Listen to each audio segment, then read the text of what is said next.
Chapter 5. 2 weeks later, Diana sat in her room while her maid, Anna, brushed through her long blonde hair, arranging it just perfectly atop her head. It was the evening of her engagement ball, and she hadn't seen Percy since they'd left the country party a few hours after their engagement. The two mothers had spent all their time together, planning out each minute detail of both the party and the wedding. Diana had ignored them for the most part. She knew she should be nervous about seeing Percy again, but she wasn't. She was simply excited, because she felt so strongly for him, and she was certain that he had feelings for her as well. Maybe he didn't love her yet, but the potential was there.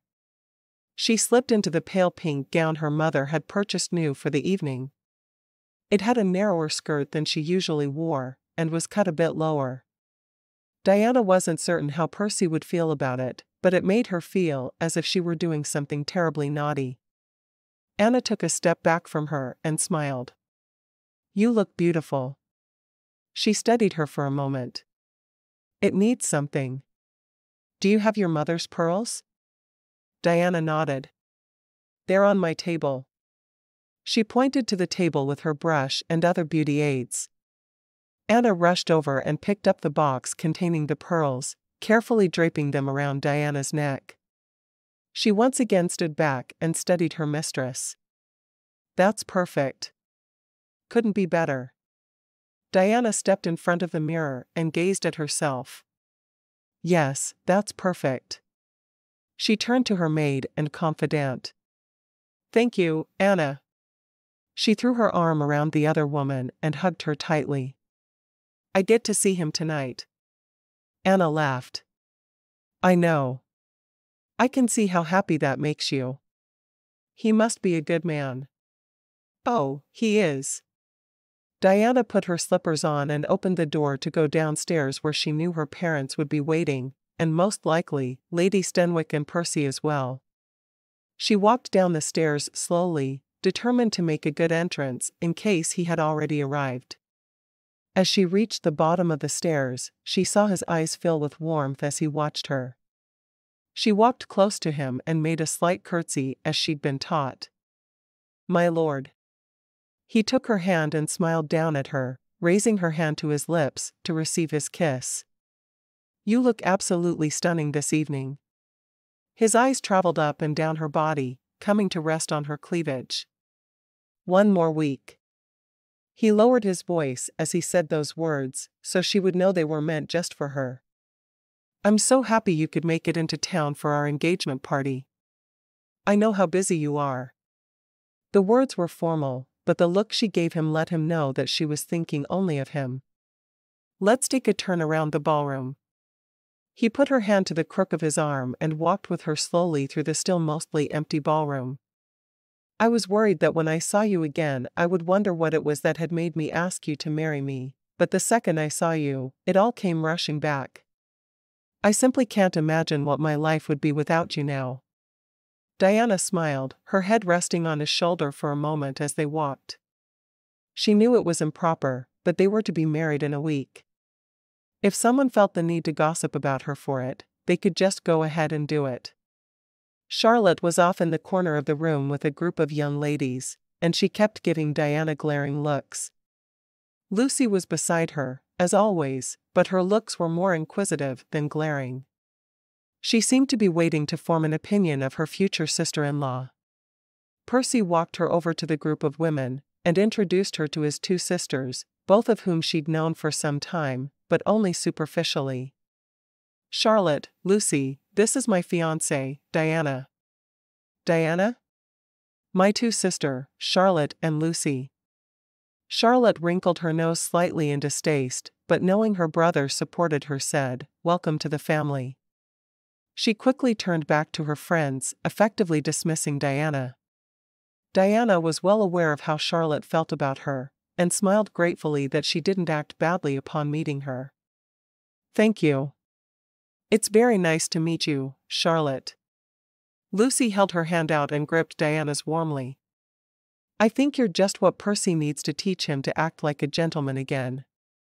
Diana grinned, immediately liking his younger sister. She had no real friends among the young ladies of the ton, both because her father was in trade and because her powers frightened people. They didn't really know what went on with her, but everyone knew there was something odd, which left them feeling unsettled. "Thank you. It's good to finally have sisters." Lucy grinned, leaning forward to whisper into Diana's ear. "It'll be nice to have a sister I'm not in competition over the gentleman with." Diana laughed softly. "I think we're going to get along very well." Percy watched the two heads bend together and thought Diana would fit in splendidly with his family. One more week. Just one more week. Percy led her back to her mother and his, who were standing with their heads together, as usual, watching the two of them. When they reached them, her mother smiled. "I'm going to go let the orchestra know to play the first waltz."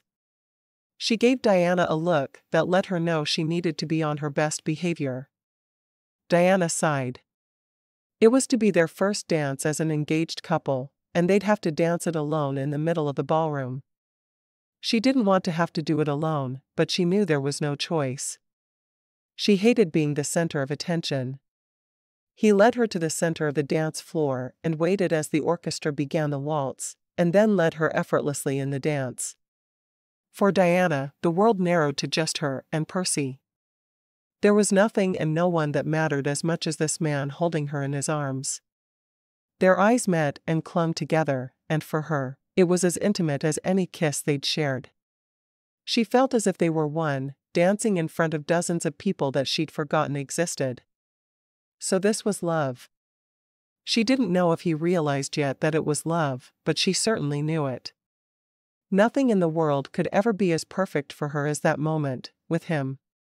After the dance, he took her to her father, who did an obligatory father-daughter dance. Her father had refused to take the dancing lessons she and her mother had so carefully attended and paid attention to, so he stepped on her feet more than he danced gracefully. She could see Percy dancing beside her with his mother, and when the dance finally ended, her father returned her to him.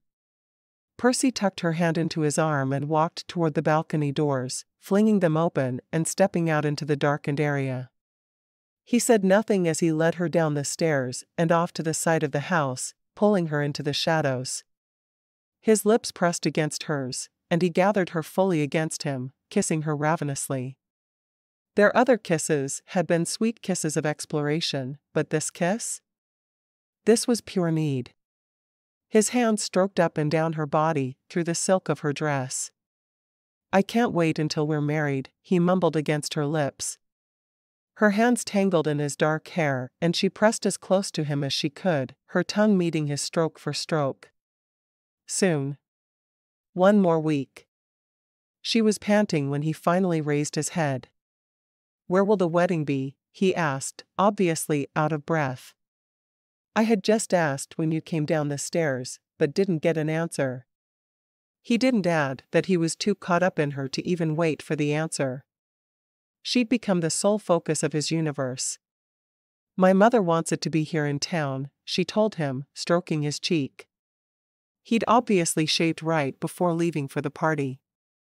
He nodded. "We'll go to the wedding breakfast, of course, but how would you feel about leaving afterward and heading back to the country? I don't want to be surrounded by people our first few days of marriage." She smiled.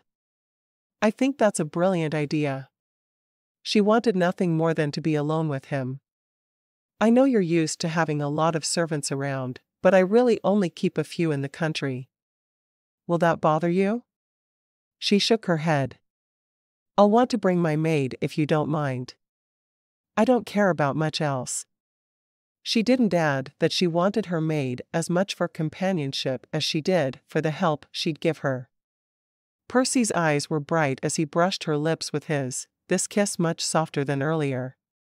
"We think alike about many of the important things."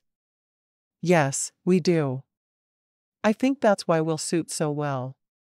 She rested her forehead against his shoulder. "We should go back inside. We're being honored with this party, and people are going to notice if we're not there." He sighed.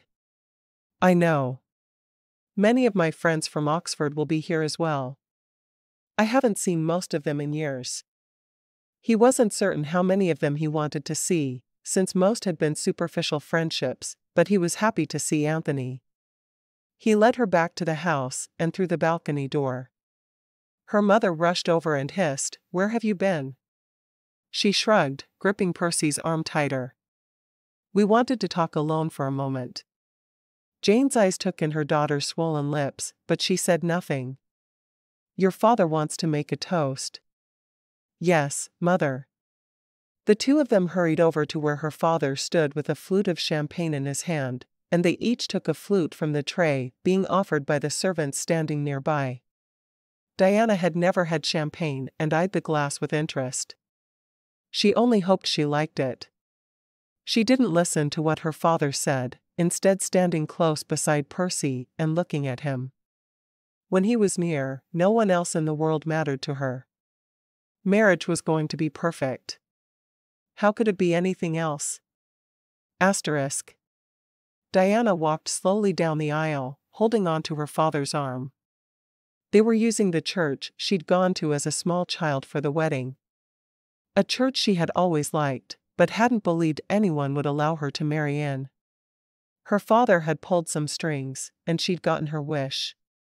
It was odd to see so many of the upper class in the church, but she felt so happy she didn't care. Many of her friends from childhood were there as well, most of them dressed in their finest clothes, which didn't hold a candle to her worst rags. Diana didn't mind, though. Just seeing their faces made her feel like she was doing the right thing. At the end of the aisle, her father placed her hand in Percy's as he took his seat. She remembered nothing else of the ceremony. She must have said all the right things at the right times. She knew she was shaking a bit as he leaned down and pressed a soft kiss against her lips. They went back to her parents' townhouse for the wedding breakfast.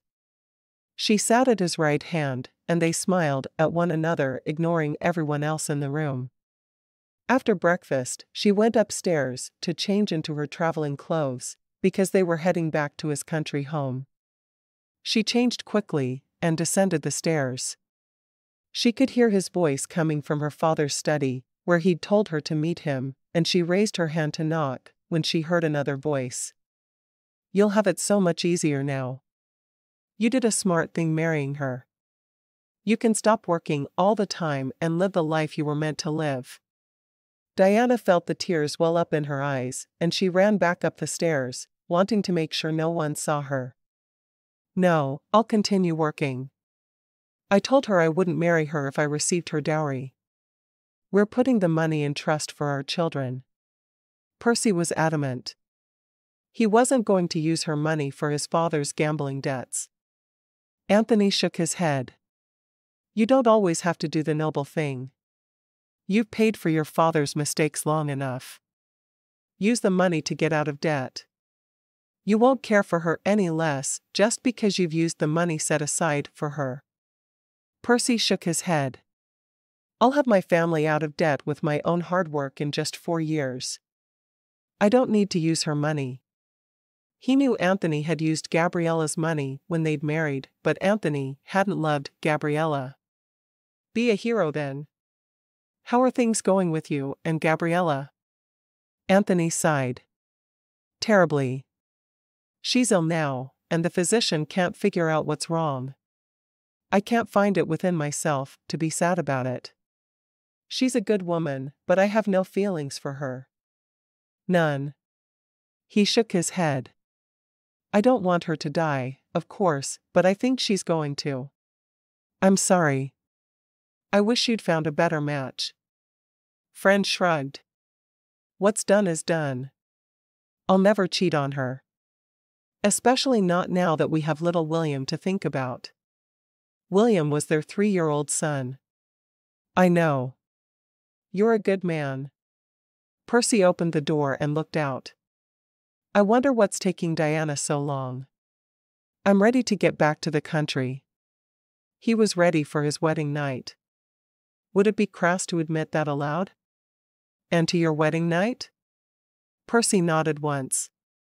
"Yes, to my wedding night." He caught a servant who was running past. Do you know where my wife is? The maid nodded. She's upstairs, getting dressed for your drive to your country home, I believe. Good. Would you check to see how much longer she'll be? I'm anxious to be on our way. After the maid hurried away, he turned back to what's-his-face. Anxious? His friend asked.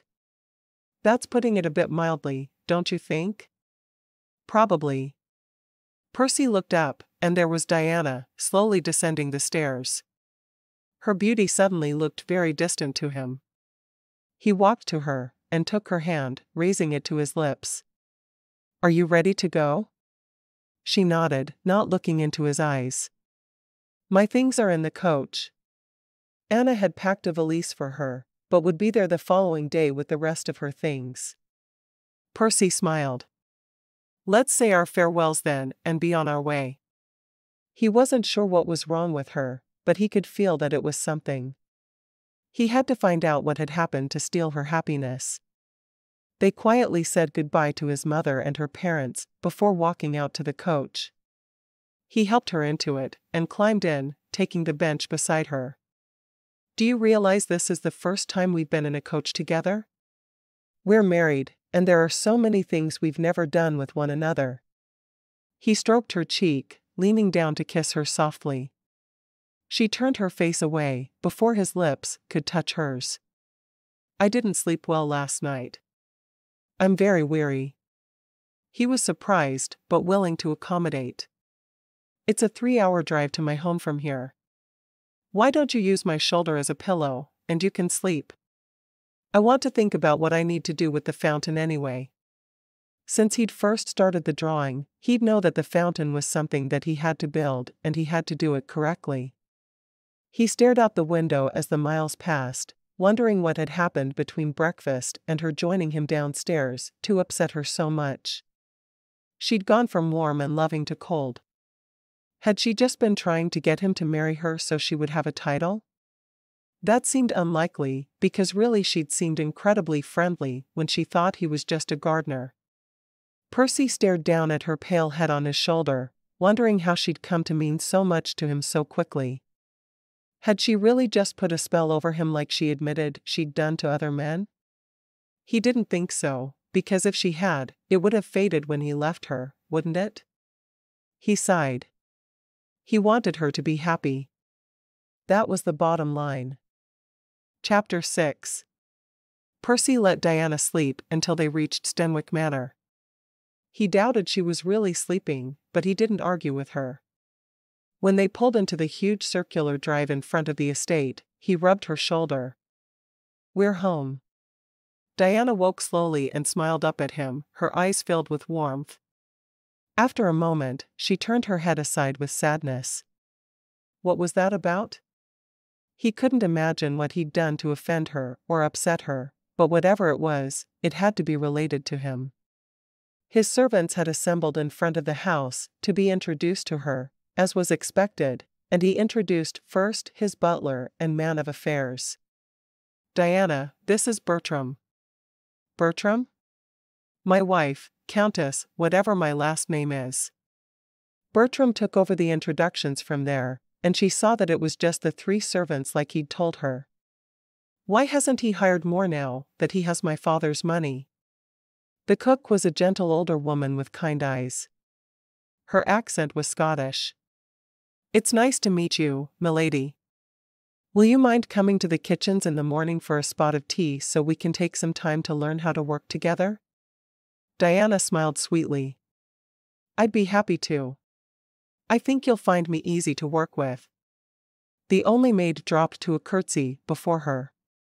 Diana had met her the day that Percy proposed, so she felt as if she already knew her. It's good to see you again. The maid gave her a tentative smile. And you, milady. Percy smiled at all of them. Thank you. I'm going to show my new wife around the house, and we'll have luncheon in a few minutes if that would be all right. Cook nodded. I'll get it ready to serve immediately. Percy slipped his arm around Diana's waist and led her up the winding staircase. I think I told you this house was built in 1647. It was built by my great-great-great-grandfather. There was an older house, but it burnt down not long before that, so they moved to the townhouse while this house was being built. Diana listened to him talk while she took in the house. They were going to the west wing where she'd stayed before, because his mother had insisted she should stay in the family wing. He finally led her to a room and opened the door. This room traditionally belongs to the Countess. He waved to the bed and showed her the dressing room. There's a connecting door here that leads to my room. He opened the door and showed her. She looked around the room that was for countesses with surprise. She knew that most members of the ton preferred to sleep apart from their spouses, but her parents had always slept in the same bed.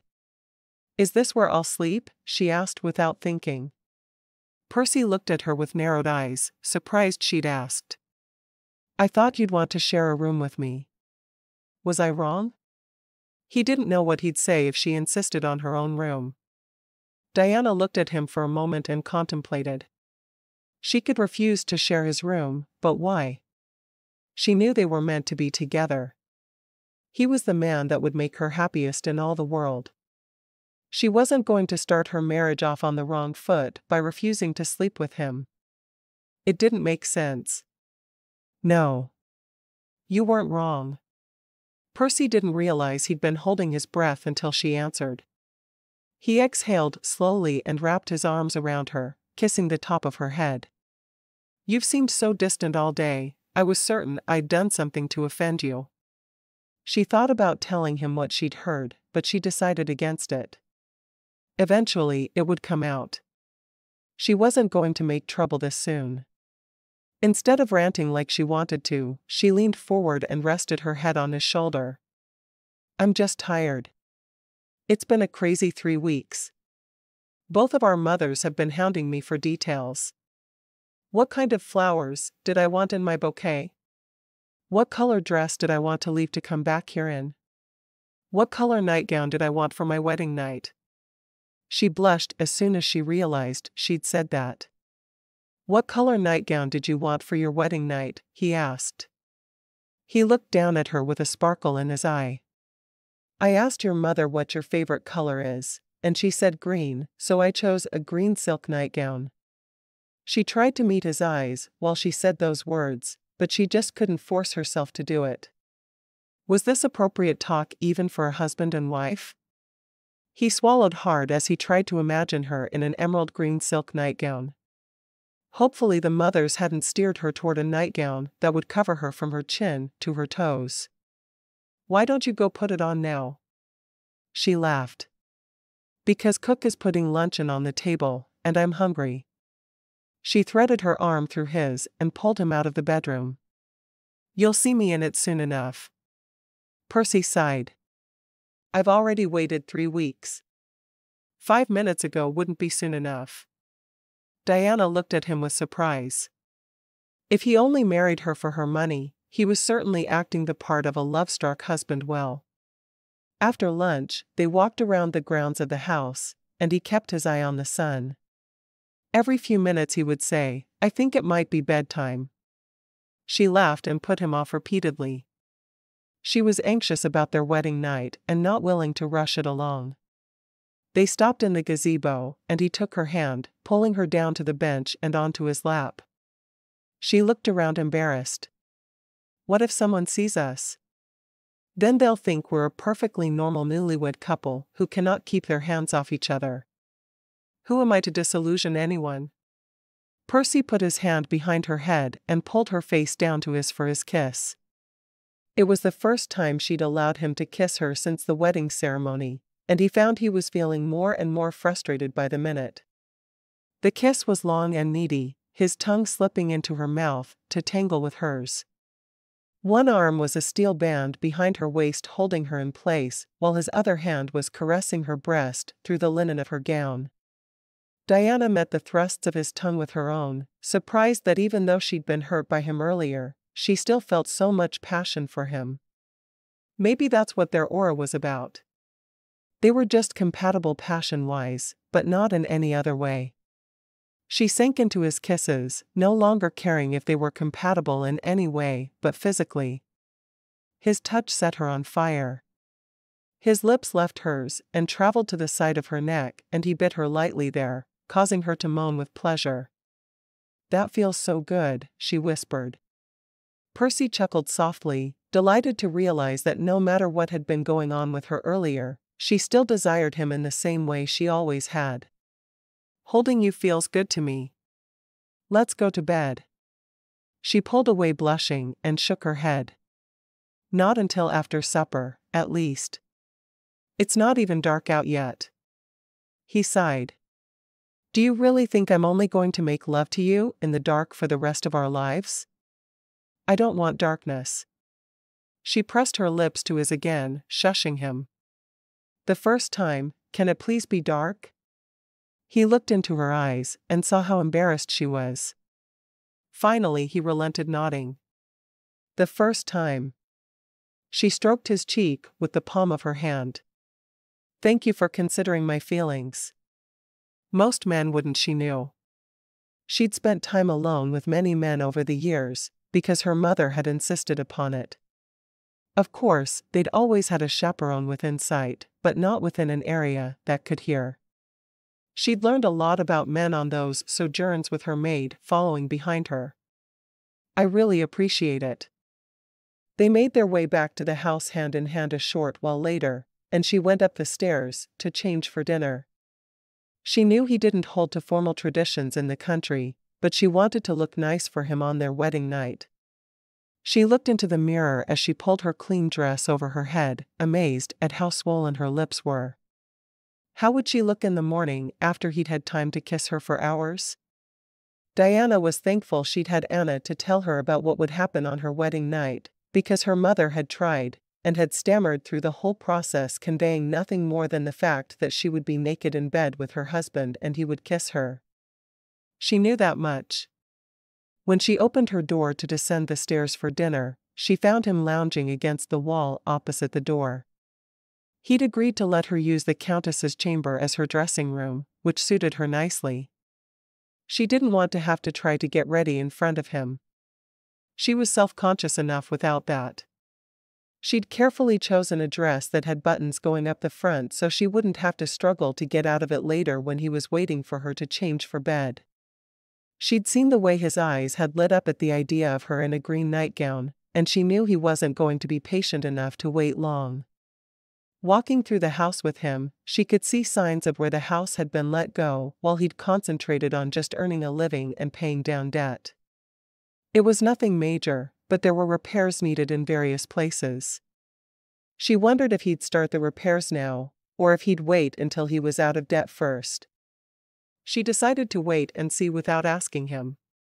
It would be obvious if he suddenly came into a great deal of money, and she knew that if he did, he'd lied. If he continued to live the simple way he did, then his friend was simply mistaken. She had to trust him enough to give him the benefit of the doubt. He looked at her with a smile. "Do you remember the fountain I was designing when you came here that weekend?" "Of course. It was beautiful. It's almost half finished, but I still feel like something's missing. Would you be willing to take a look at it after supper and tell me what you think?"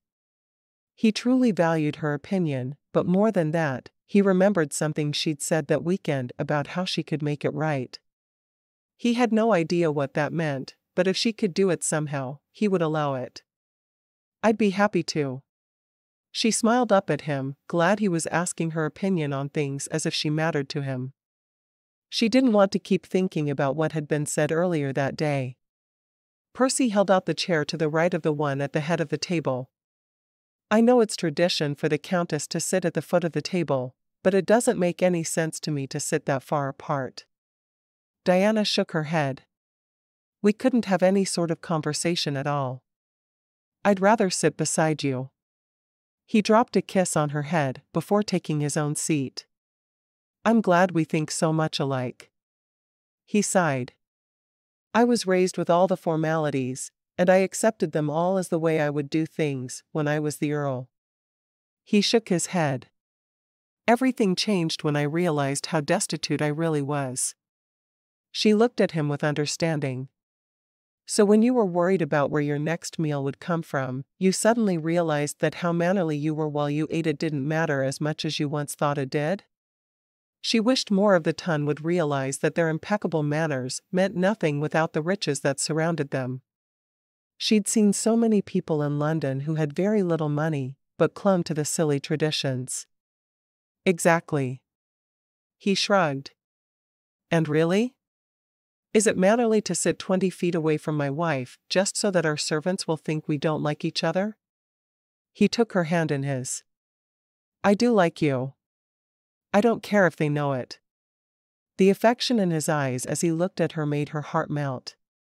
She smiled, thinking about what a good role he was playing if he had only married her for her money. At least he cared about her feelings. A moment later the maid brought their soup to them, and Diana carefully spread her napkin on her lap before picking up her spoon.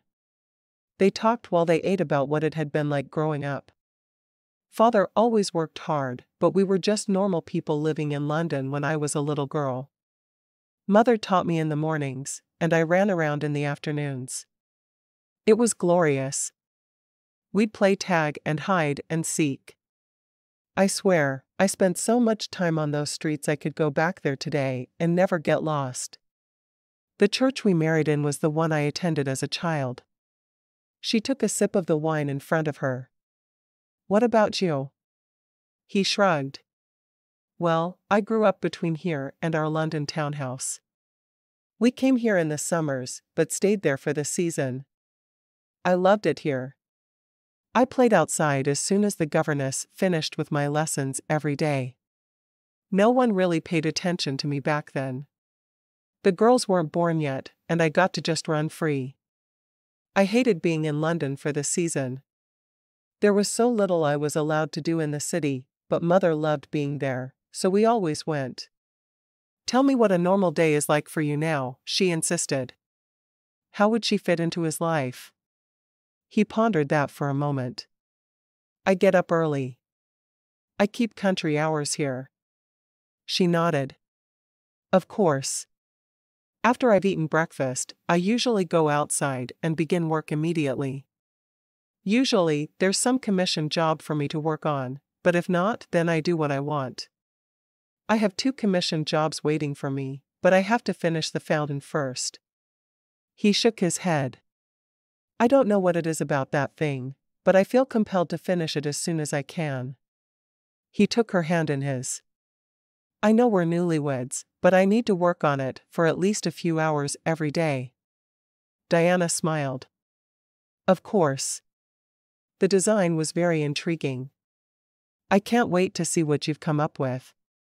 Just thinking about the fountain he was making filled her with happiness. She knew it was going to be something truly special. Thank you. He knew any other young lady in London would be furious with him for working during his honeymoon, but Diana seemed to understand what he needed. I knew you were a working man when I married you. I'm proud that you work. He closed his eyes for a moment, having a hard time with the emotions that washed over him. If he had created a woman who would believe the way he did, and be perfectly compatible with him, he couldn't have done a better job. He looked at her for a moment, taking in her beautiful face that he just couldn't get enough of. Do you have any idea how perfect you seem to me at just this moment?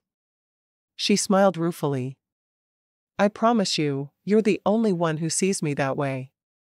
She took a bite of her potato before asking, do you go to London when Parliament is in? He shook his head. I'm not there all the time. Anthony sends me a message when he thinks I'll be interested in something that's taking place, but for the most part, I stay here and work. I don't have a lot of time to sit and listen to random squabbles in Parliament.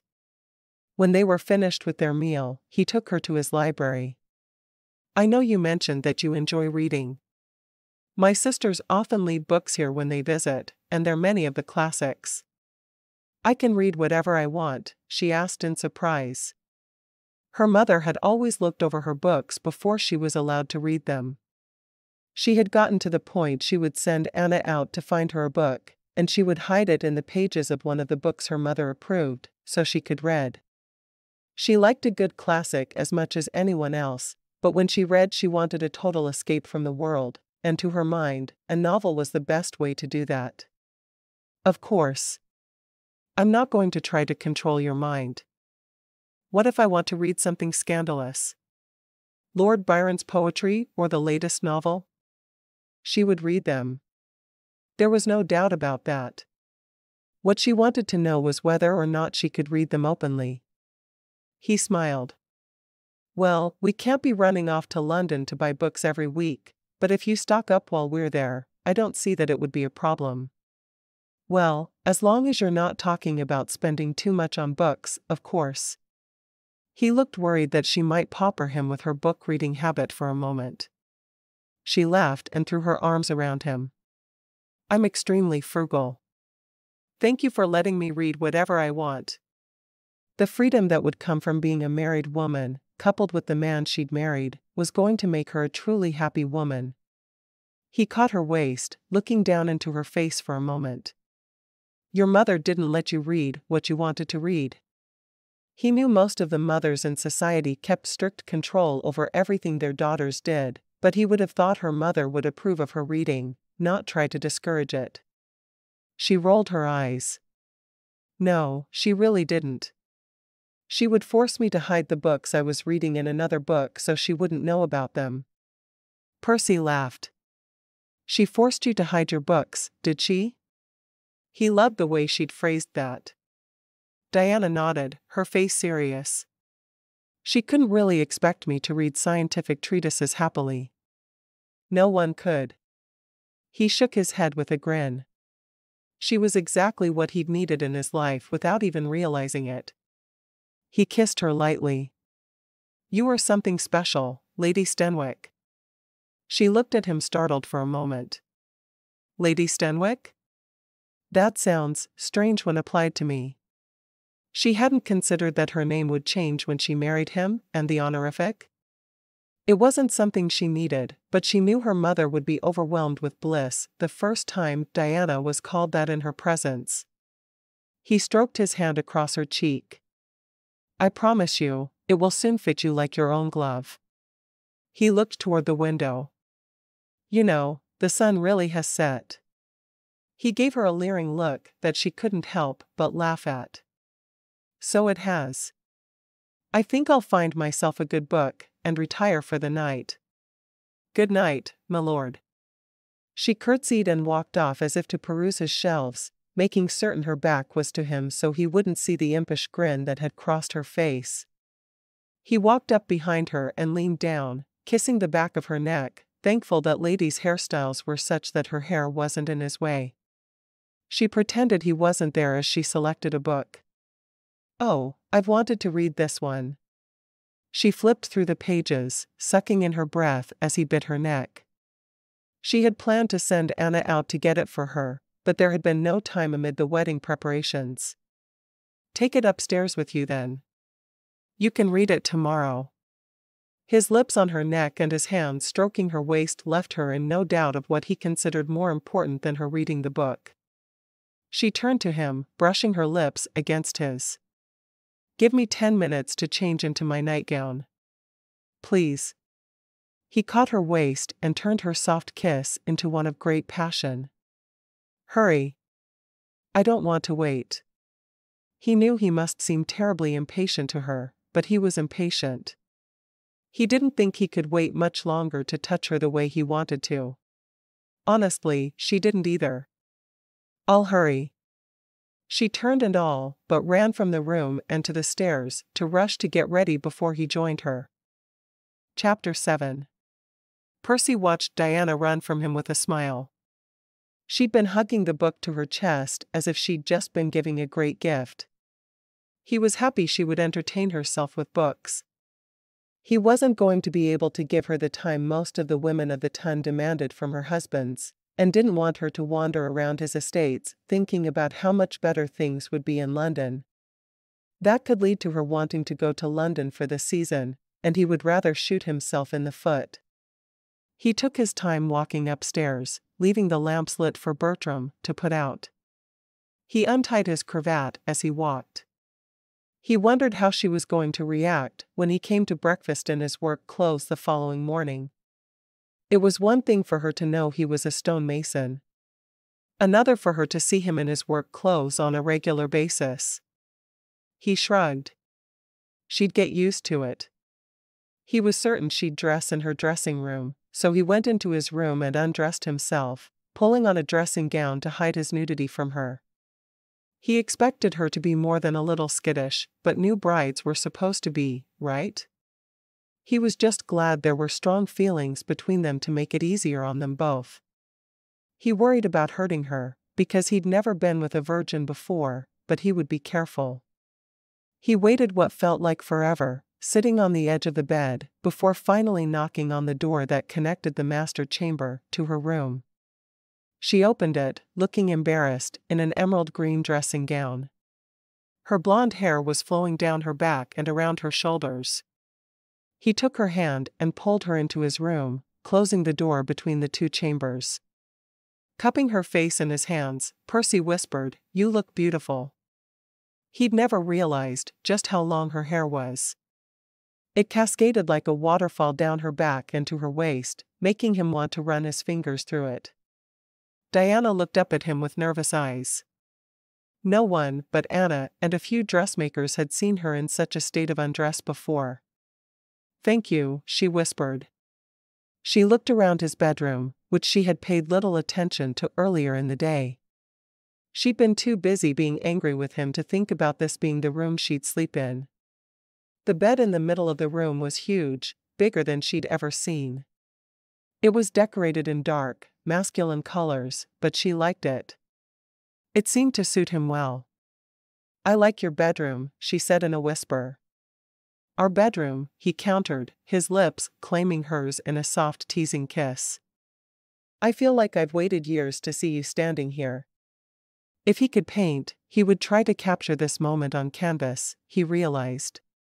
She was perfect as she stood before him, beautiful and willing. She smiled.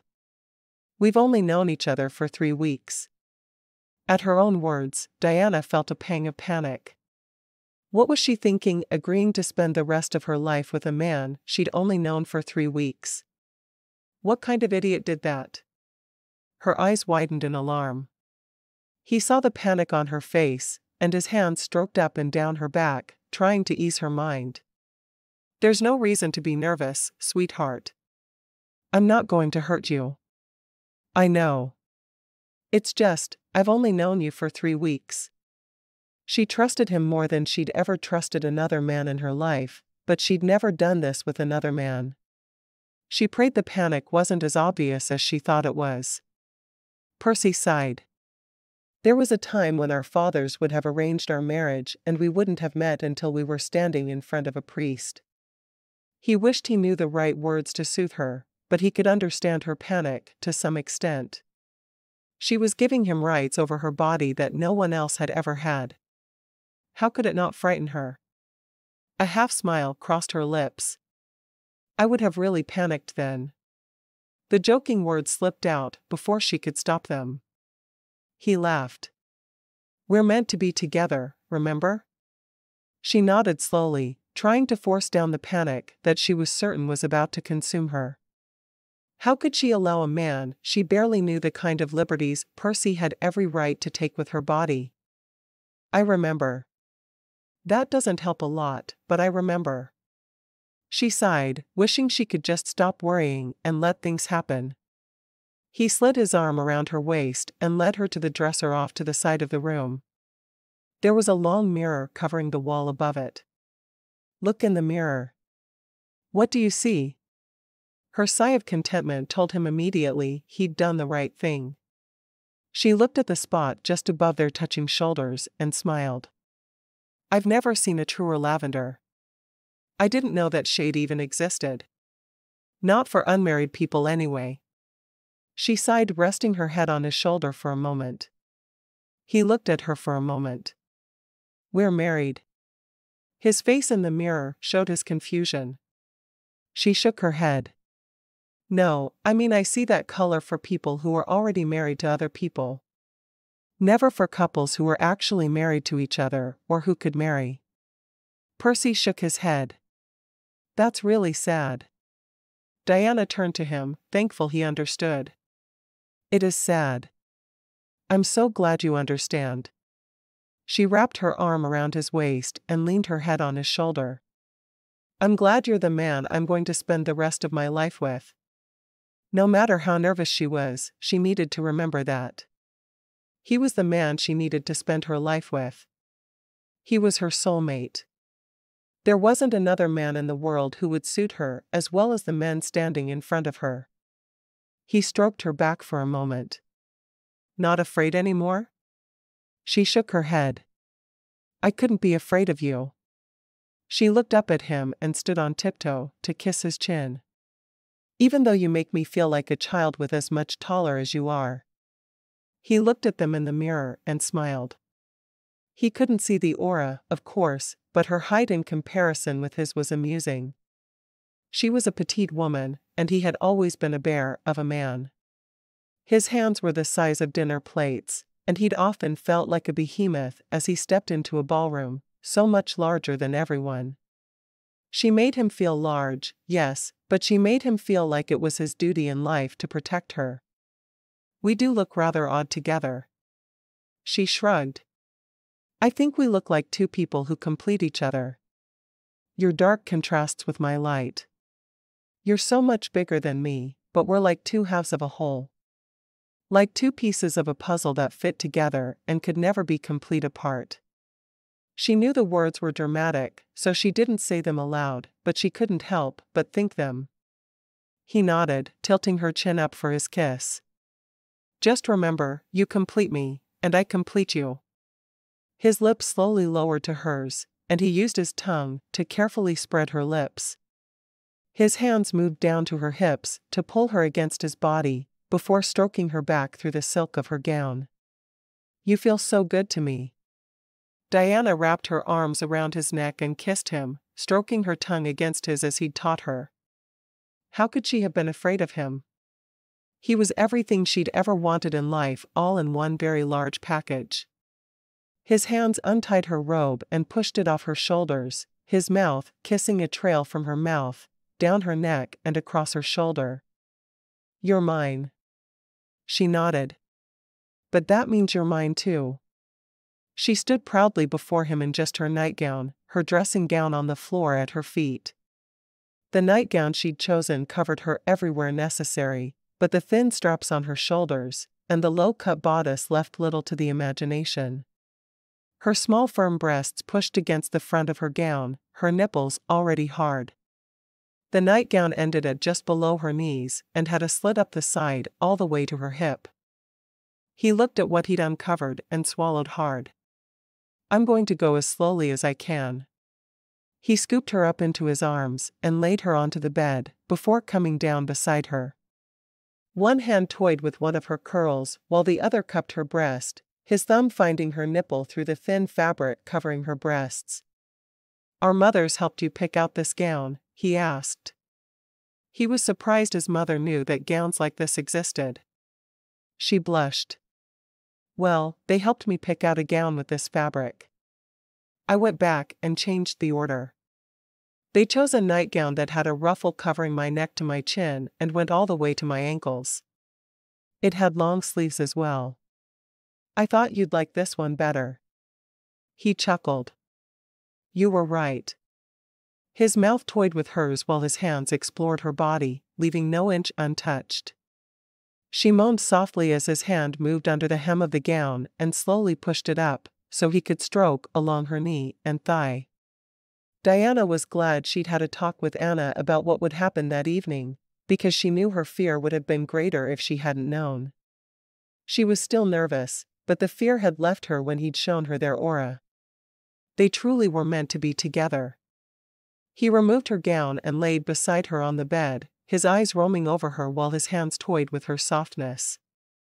You feel so good, he whispered, his mouth crushing down on hers again, this time more insistent than before. She pushed against the robe on his shoulders, wanting to feel him as well.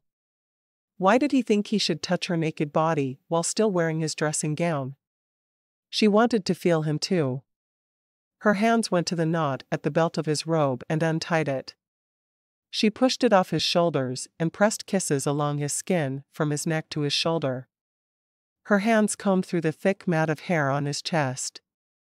"You're like a giant bear," she said with a giggle. He growled in a fair imitation of a bear before swooping down and kissing her passionately.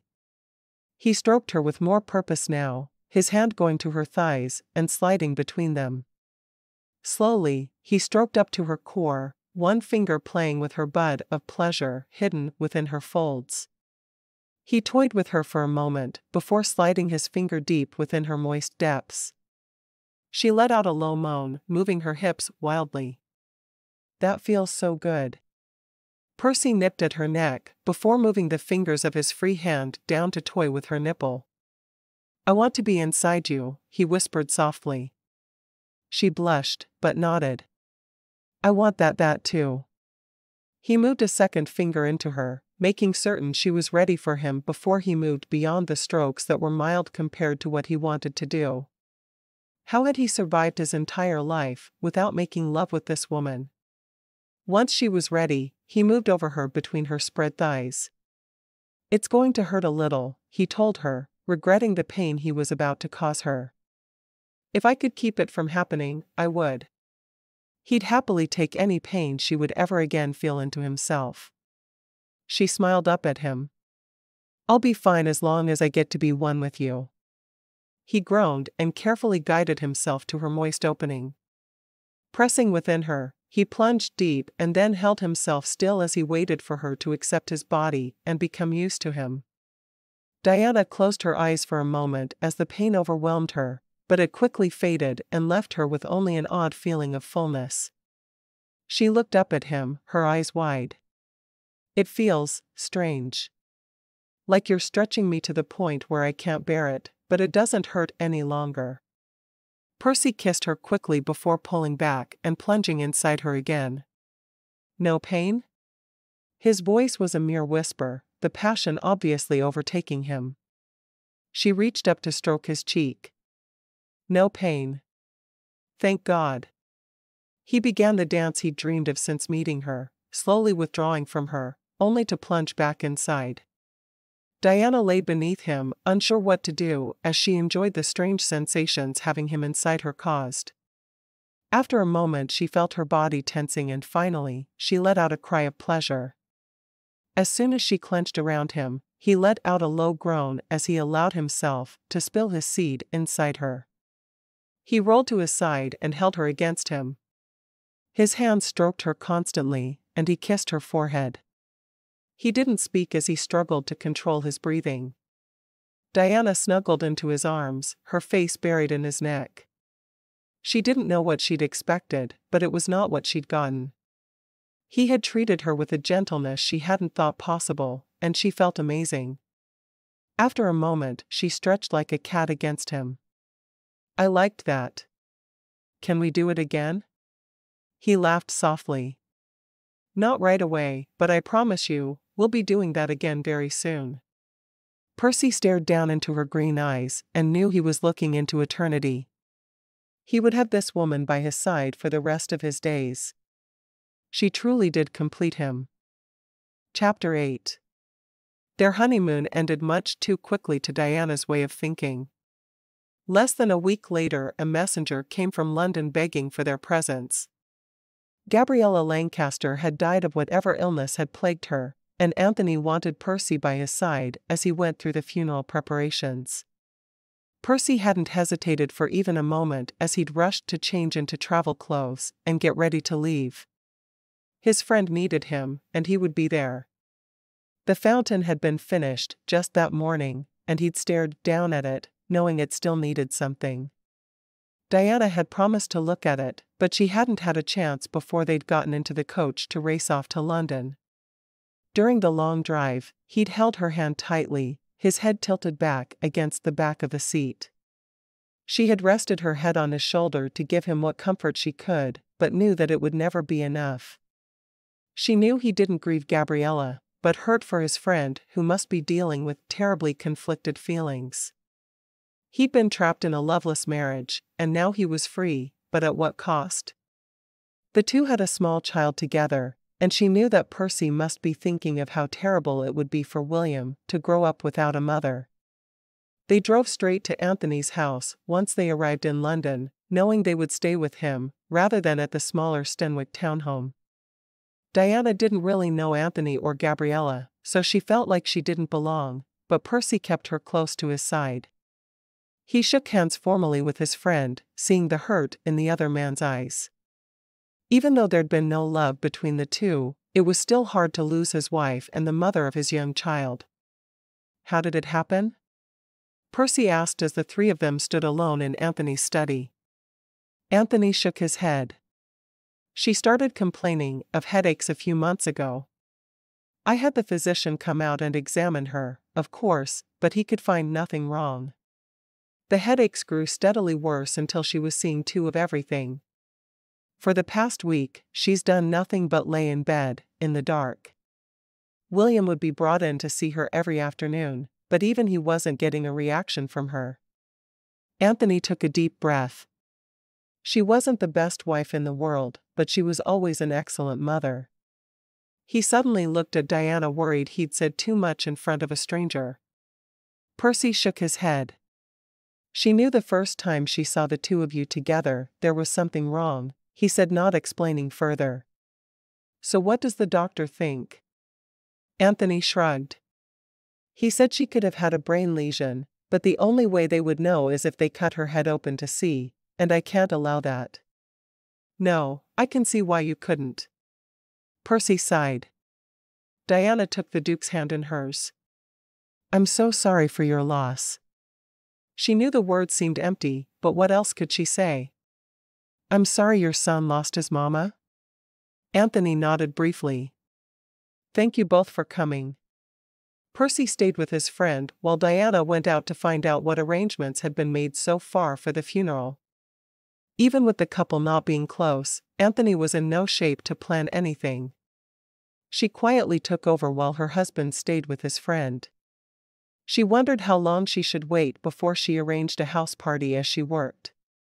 Charlotte would need to be matched up with Anthony at the first available opportunity before either of them found anyone else. She shook her head. What was she thinking? The man had just lost his wife, and all she could think about was making sure when he remarried, he married the right woman? She needed to get her priorities straight. Asterisk. After the funeral, they stayed on in London for another 24 hours, before Percy declared they'd done all they could. He needed to get home so he could return to work and to his honeymoon.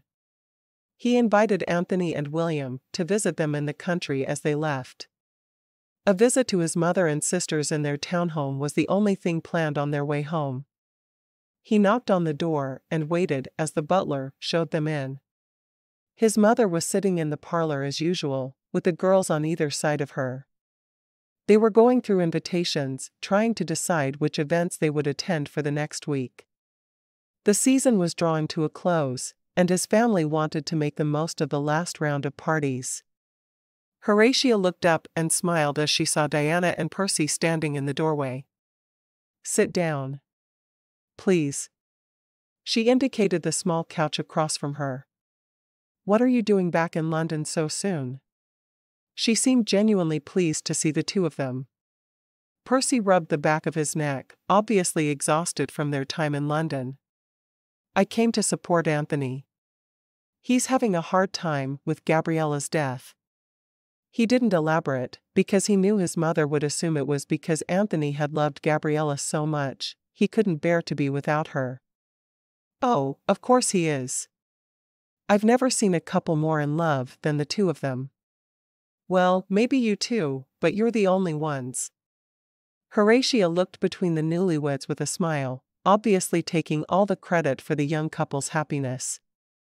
Diana blushed and looked down at her hands at the words. Percy hadn't told her he loved her, so the words of praise were embarrassing. She hoped they didn't make him think that he owed her the words or anything, because she wanted them, but she wanted them to be sincere. Charlotte let out a scoffing laugh. Oh, Mother. You know Percy just married Diana for her dowry. No one would marry her if they didn't need her father's money. She's too odd. Her voice was harsh as she said the words, her dislike of Diana obvious. Of course, Diana knew she was only repeating what she'd heard so many other people say. Diana didn't react to the words, but she wanted to run from the room. Instead she sat quietly, wishing the floor would open up and swallow her whole. Percy jumped to his feet and loomed over Charlotte. "How dare you speak to my wife that way? Her dowry is in trust for any children we may have. I'm still working every single day to support this family, just like I always have." His eyes were filled with anger as he scolded his sister. Charlotte shook her head, ignoring the dangerous look in her brother's eyes. "But everyone says that you just married her for money. Even Mother said she felt badly that you were forced to marry her to keep us all in party dresses." Percy stood quietly, his fists clenching and unclenching at his sides. He had never come so close to hitting a woman in his entire life, and he wasn't about to do it now. Diana sighed, reaching out to take his hand. "It's all right. I knew it was what everyone would say when we married. I've never been the darling of society." She was surprised he was standing up for her like that. She knew he cared about her, but to be as angry as he was over an offhand remark shocked her a great deal. "But it's not true. I married you because you're an amazing woman, and I couldn't imagine my life without you. People need to stop talking about you." Diana noted that he didn't say he loved her, but she didn't say anything about it. "Isn't it enough that we both know that?" she asked softly. It was enough for her to know he thought she was amazing. The only thing remarkable about her were her powers, and they only tended to anger people. Lucy looked between Diana and Percy and smiled. "Every time someone says something to me about her dowry, I tell them it's a love match. That I'm thankful that my brother met a woman who was so perfect for him that he couldn't take his eyes off her." She shrugged. "I think God looked down at you and smiled, Percy. You have a really special wife." Charlotte jumped to her feet. "A special wife who runs around stealing other women's beaux." It was obvious as soon as she said the words that the core of the problem was right there. She was angry because she felt that Diana had stolen her beau. Diana shook her head. "I never stole your beau. Do you really think a man who loved you would have looked at me that way? I never cared one whit about Bart, and if you think back to that night, you'll recall that I did nothing to invite his attentions." She tried to reason with the other girl, wishing that she could just tell her what had happened but knowing it wouldn't work out. Charlotte glared at Diana. "Everyone knows that you do something to men. We don't know what it is, but someday we'll all figure it out." Her face was red with anger. Diana stood. "I think it's time for us to leave, Percy." She wasn't willing to listen to another word, and she was worried Percy's mind would be poisoned against her, even though he knew what had happened. Percy shook his head. "No, it's not." He looked at Charlotte. "You were saved from a marriage to a man who meant nothing to you and to whom you meant nothing. He never asked for your hand. There were rumors he was about to propose, but he asked another woman to marry him 3 weeks later. Consider yourself lucky." Charlotte had tears streaming down her face. "I loved him. You don't know what love is." He took a deep breath, trying to control his temper, which had gotten way out of control. "Make me a promise. If you want to marry, and consider yourself ready, let Diana help you choose a husband. She has a way of seeing whether or not a match will be a good one." He said as much as he felt like he could without giving away his wife's secret, because he did want his sisters to be happy. Charlotte glared at Diana. "I couldn't trust her." Lucy smiled at Diana. "If the offer is good for me as well, I trust you completely. I never believed the rumors about you to begin with." She reached over and squeezed Diana's hand, obviously wanting to be friends with her new sister. Diana smiled at Lucy, happy that one of her new sisters liked her. "I'd be happy to help you whenever you're ready." Horatia sat staring at the people around her, with a baffled look on her face. "Are you staying for dinner?" she asked Percy, as if nothing had happened between them.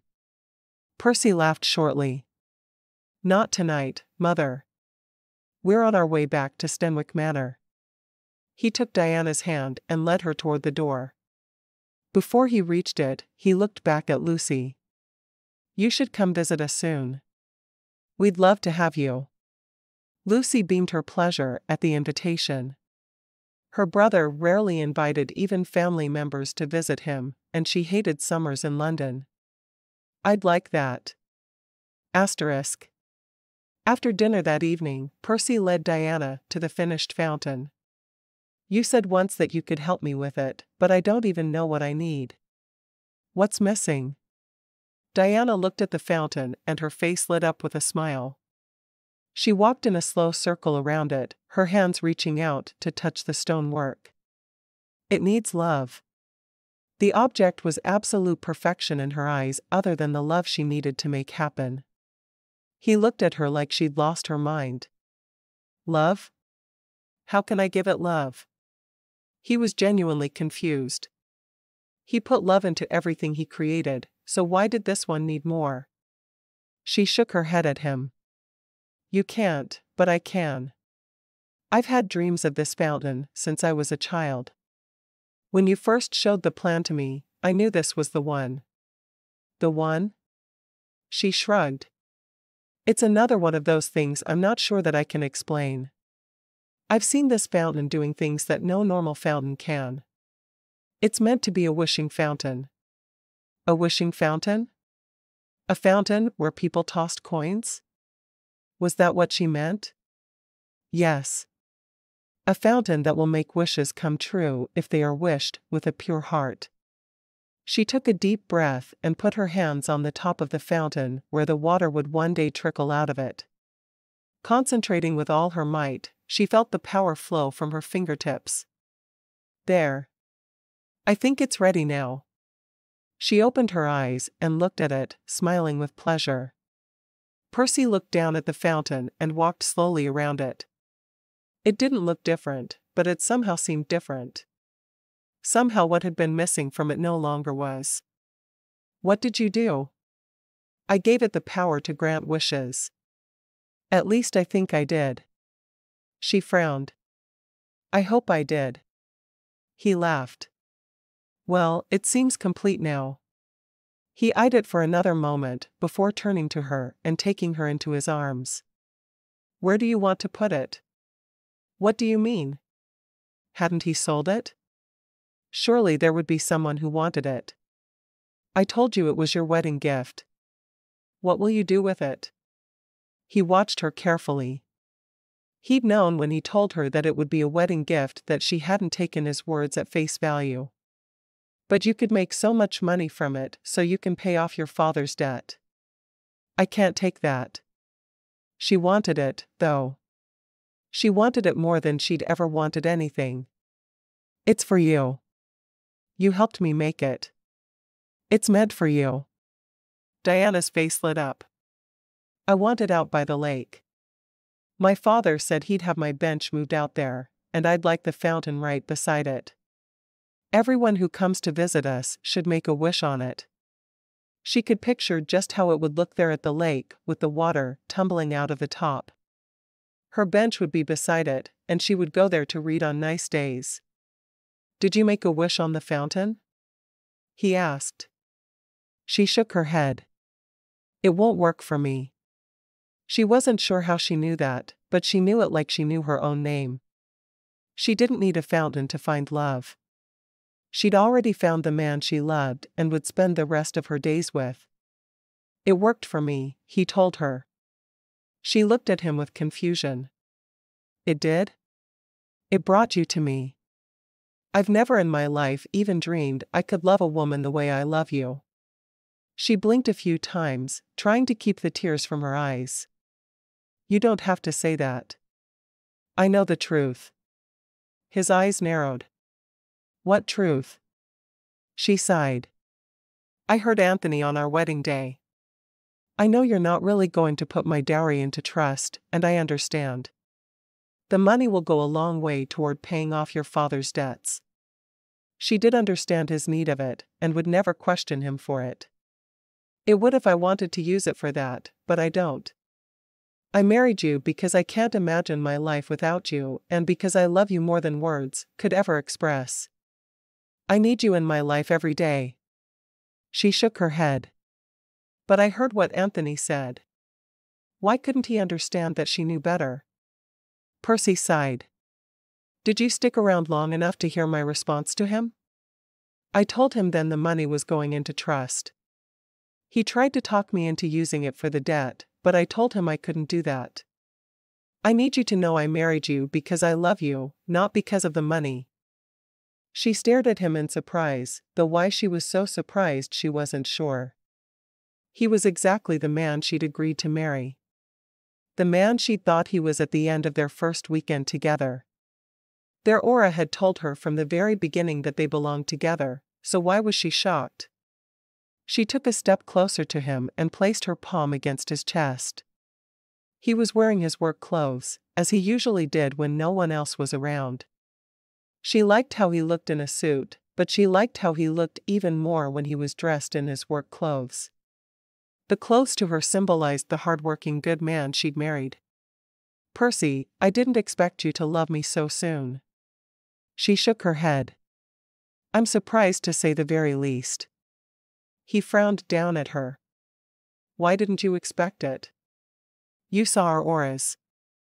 You knew I had feelings from you from the first moment we met. He was sad that she'd ever doubted his feelings for her.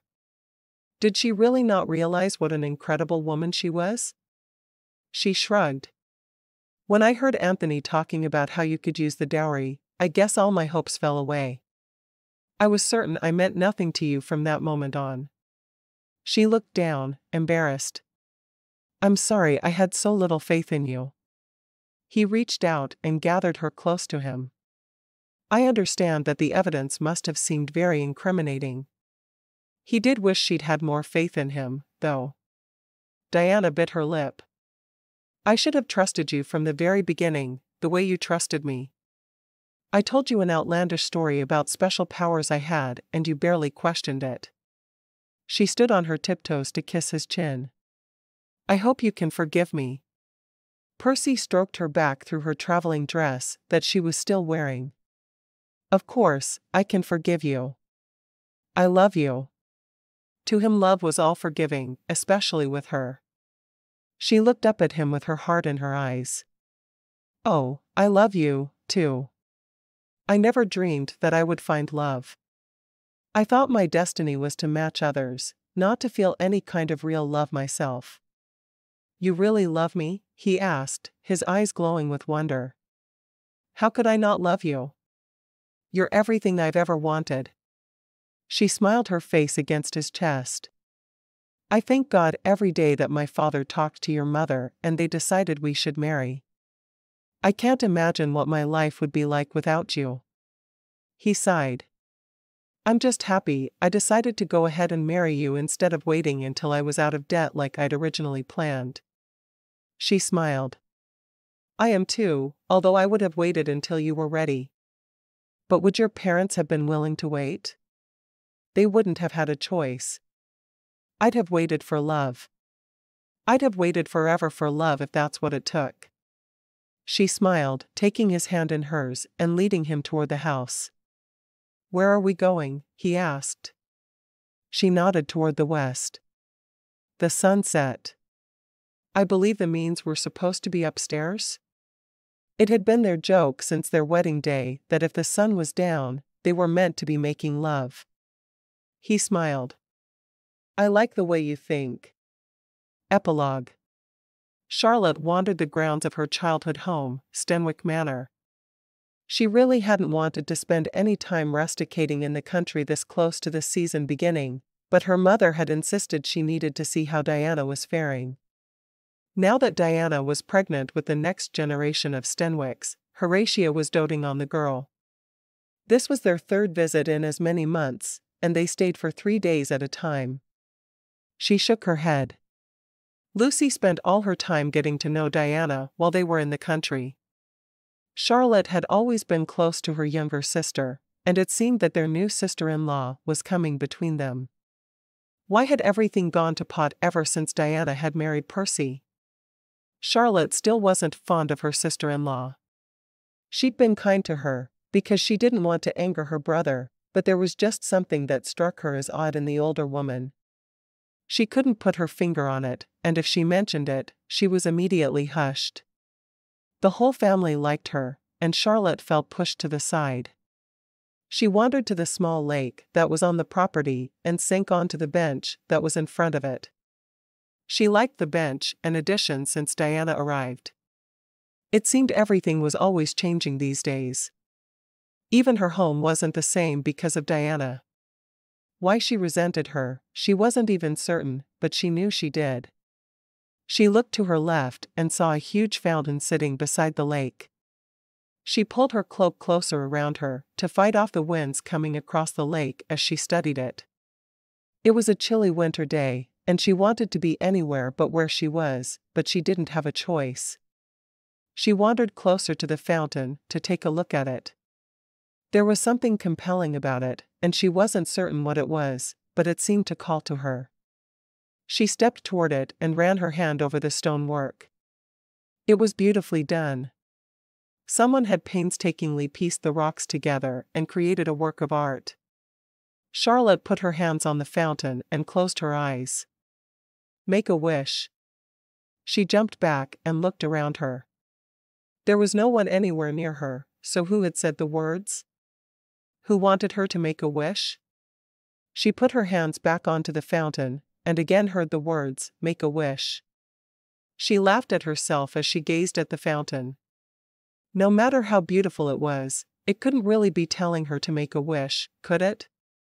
She put her hands on it once more, and again heard the words. This time, she closed her eyes and wished with all her might. I wish that I would find the man that was created for me alone. Please help me to find and marry my true mate before the end of the season. She didn't say the words aloud, but they were there pulsing around her, just the same.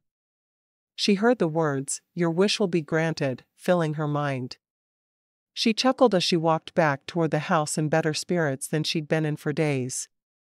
Her wish would be granted. Everyone needed to have a wish granted every now and then. Right?